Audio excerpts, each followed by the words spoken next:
Serial वसुधा के update को लेकर आ चुके हैं हम आपके बीच में। वसुधा का हाथ जलने वाला है, कैसे वसुधा पूजा से अपने आप को दरकिनार करने वाली है, कैसे वसुधा घर छोड़कर जाने के बाद फिर से करते हुए नजर आएगी, क्या हुआ दादी सा के ऑपरेशन के बाद क्या दादी सा सच में ठीक हो जाएगी। कई सारी चीज़ें हैं जो आगे जाकर आपको एपिसोड में दिखाने वाले हैं मेकर, तो आगे की कहानी कैसे होने वाली इस पर बात कर लेते हैं। हमने देखा रिसेंट एपिसोड में कि किस तरीके से आपको दिखाया गया कि श्रावण पूजा की तैयारी धूमधाम से हो रही है, जैसा दादी सा की इच्छा थी। तो दादी साई की इच्छा इस पे भी एक तरह से मान गई है चंद्रिका, और चंद्रिका दादी साई के अनुसार काम करती हुई नजर आ रही है। दादी साहब फिर पूजा में भी बैठी, पूजा में भी उसने अपनी एक और इच्छा बताई, उस इच्छा को भी एक तरह से मान गई चंद्रिका की। दादी साई का कहना था कि अब जो पूजा में बैठेगी घर की बड़ी बहू बैठेगी, और बड़ी बहू जो है चंद्रिका तुम नहीं हो, बड़ी बहू जो है वो वसुधा है। ऐसे में चंद्रिका चाहती है वसुधा बैठे, दादी सा चाहती है वसुधा बैठे, लेकिन वसुधा चाहती है चंद्रिका बैठे। तो चंद्रिका को बैठाने के लिए वसुधा जो है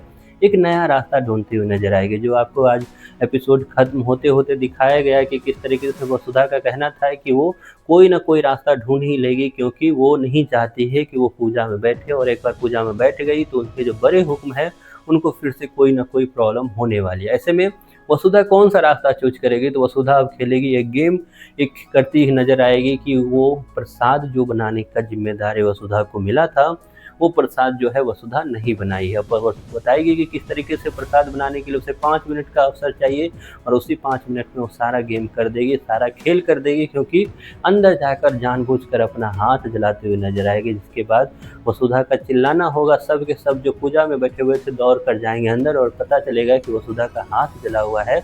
दादी सा यहाँ पर खुद बोलती हुई नजर आएगी कि अगर वसुधा का हाथ जला हुआ है तो वसुधा पूजा में नहीं बैठेगी, जिसके फलस्वरूप वसुधा अपने इस गेम में कामयाब होते हुए नजर आएगी। और वसुधा जो चाह रही है कि चंद्रिका ही बैठे, बनावटीपन से वसुधा कहीं ना कहीं खुद को दूर रखना चाह रही है, जिसका एक तरह से रिजल्ट ये होगा कि चंद्रिका ही उस पूजा में बैठेगी हर सालों की तरह इस साल भी, और पूजा जो है संपन्न हो जाएगी। जहाँ चंद्रिका को ये जान कर पता चल चुका है कि वसुधा जान कर ऐसा कर रही है, तो चंद्रिका के मन में वसुधा के प्रति रिस्पेक्ट जो है और ज़्यादा बढ़ता हुआ जाएगा। पूजा तो खत्म हो गई, तो क्या दादी साहब की इच्छाएं भी खत्म हो गई?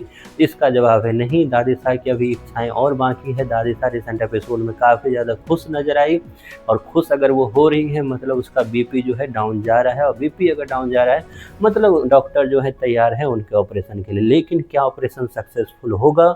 क्या दादी साहब वापस घर आएगी? और क्या दादी साहब वापस अगर घर आ गई है तो क्या चंद्रिका और वसुधा ने जो आपस में जो एग्रीमेंट किया था, खास करके वसुधा ने, कि किस तरीके से दादी साहब के लिए उन्हें ये एक्टिंग करनी है, ये ड्रामा करना है, तो क्या वक्त आ गया है कि वसुधा जो है अपने इस ड्रामा को वापस ले और वापस घर छोड़कर चली जाए, क्योंकि घर तो वो छोड़कर चली गई थी। कई सारी चीज़ें हैं, एक सेपरेट वीडियो में इस पर करेंगे बात, किस तरीके से वसुधा एक डिसीजन लेगी और चंद्रिका उस डिसीजन को मानती है या नहीं, इस पे बात करेंगे।